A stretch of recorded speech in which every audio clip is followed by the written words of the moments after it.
तीन दामाद की सास पार्ट 2। अब तक आपने सुना कि कावेरी जी अपनी तीनों बेटियों ईशा, मोहिनी और सुहाना की शादी तीन घर जमाई लड़कों के साथ करवा देती है। उन्हें लगता है कि ये लड़के शायद घर का कामकाज संभाल लेंगे, लेकिन उनके तीनों घर जमाई बहुत आलसी थे। वो नौकरी भी नहीं करते थे और बाहर का काम भी नहीं। कावेरी जी ने अपनी बेटियों से कहा कि वो प्रेगनेंसी का बहाना बनाकर अपने पतियों को सबक सिखाए। अब सुनिए आगे। मम्मी, आपने जैसा कहा था हमने वैसा ही किया, लेकिन देखिए ना, विवेक का हाल तो वैसा का वैसा ही है। घर में ना सुबह का नाश्ता बनता है और ना खाना। नौकरी पर जाने की बात करूं तो खाने को दौड़ते हैं मुझे। हाँ मम्मी, मैंने भी सुमित को कितनी बार कहा कि अगर नौकरी नहीं करनी तो कोई छोटी सी दुकान ही खोल लो। घर का खर्चा कैसे चलेगा?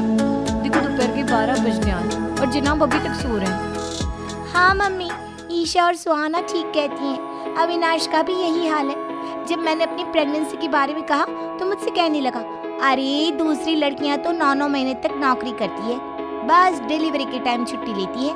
मोहिनी, तुम भी नौकरी करो। अब मुझे कहाँ नौकरी मिलेगी? मम्मी बताओ, अब मैं क्या करूँ?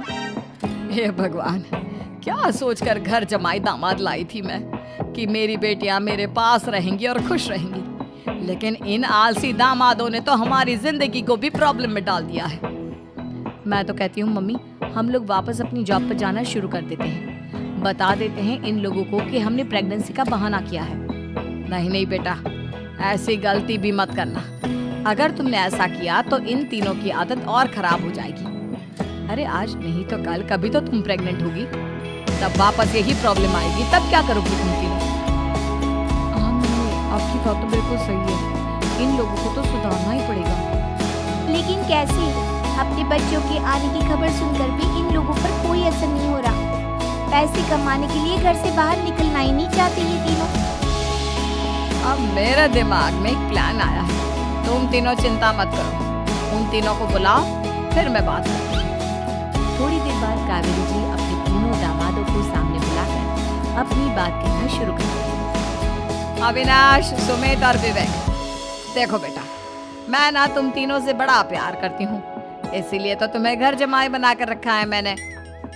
अरे मम्मी जी, सीधे सीधे कहिए ना, क्या बात है? प्यार तो हम भी आपको बहुत करते हैं। अरे मम्मी जी, आपकी इज्जत भी बहुत करते हैं।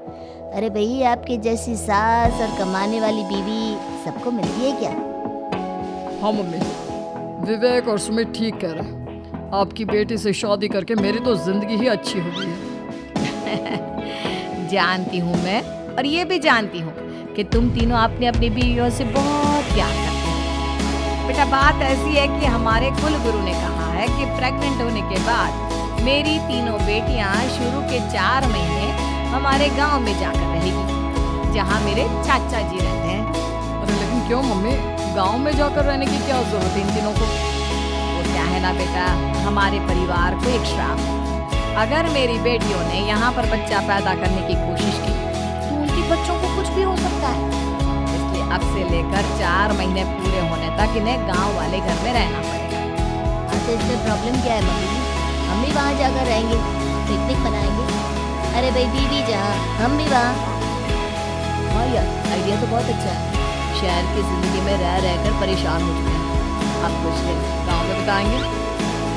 लोग समझने की कोशिश क्यों नहीं करते? तुम में से कोई भी वहाँ नहीं जा सकता, और मैं यहाँ रहूंगी ना तुम तीनों के साथ। 4 महीने की तो बात है, उसके बाद ये तीनों ही लौट कर आ जाएंगी। ठीक है मम्मी जी, अब हमारे बच्चों का सवाल है तो ये तो करना ही पड़ेगा। कावेरी अपनी तीनों बेटियों को कुछ दिन के लिए घर से बाहर कहीं दूसरे शहर में रहने के लिए भेज देती है। कुछ दिनों के बाद, अरे मम्मी जी, बहुत दिन से पिज्जा नहीं खाए, मंगवाइए ना। क्या बताऊं बेटा, पहले तो बेटियां खर्चा दे देती थी क्योंकि उनकी नौकरी थी, लेकिन अब तो मेरे पास पैसे ही नहीं बचे। थोड़े बहुत पैसे हैं जो बच्चों की डिलीवरी में काम आएंगे। लेकिन मम्मी जी, आपकी बेटियों को वापस आने में तो अभी बहुत वक्त बाकी है। वही सोच सोच कर परेशान हो रही हूँ। सोच रही हूँ कल से दूध भी बंद करवा देती हूँ। अब दूध वाले को देने के लिए पैसे भी तो नहीं है ना। अरे नहीं मम्मी जी, अगर दूध भी बंद करवा दोगी तो मुझे चाय कहाँ से मिलेगी? और चाय के बिना मैं तो मर ही जाऊंगा। क्या करूँ बेटा, इसके अलावा हमारे पास कोई ऑप्शन नहीं है, मेरे पास पैसे ही नहीं बचे। इस तरह कावेरी जी धीरे धीरे अपने तीनों दामादों को पैसे देना बंद कर देती हैं और घर में खाने पीने की चीजें लाना भी बंद कर देती है। अब वो तीनों बुरी तरह से परेशान होने लगे थे और इसलिए एक दिन तीनों प्लान करके घर से बाहर निकलते हैं और बाजार में जाने के बाद यार अच्छा खाना खाए हुए कितने दिन हो गए, पता नहीं कब अच्छा खाना मिलेगा। हमारी बीवियों के जाने के बाद तो हमारी हालत भिखारियों जैसी हो गई है यार। कुछ भी हो, मुझे तो आज पिज्जा खाना ही खाना है। जेब में 1 रुपया नहीं और पिज्जा खाए, कहाँ से आएंगे पैसे?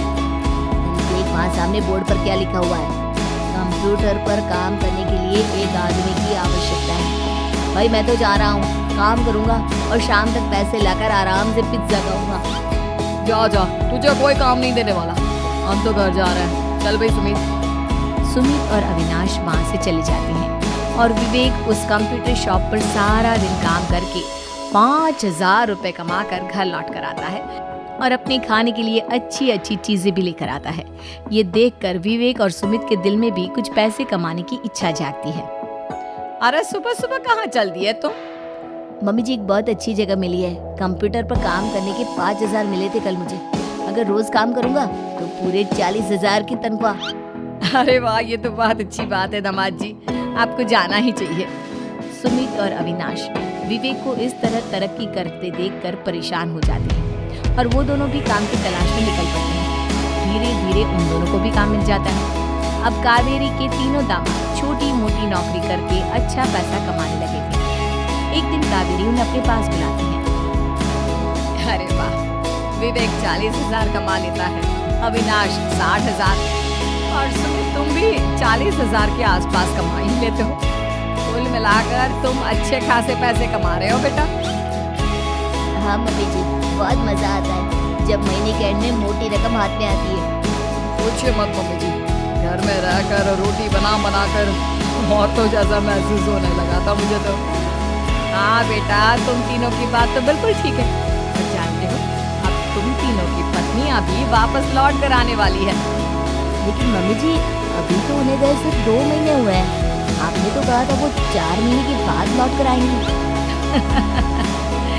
ऐसा कुछ नहीं है बेटा, मैं सिर्फ तुम तीनों को सबक सिखाना चाहती थी कि आदमी घर में बैठकर बीवी की कमाई खाता हुआ अच्छा नहीं है। इस दुनिया में हर इंसान को मेहनत करनी चाहिए, काम करना चाहिए, चाहे वो औरत हो या आदमी, ताकि अपने परिवार को संभाल सके।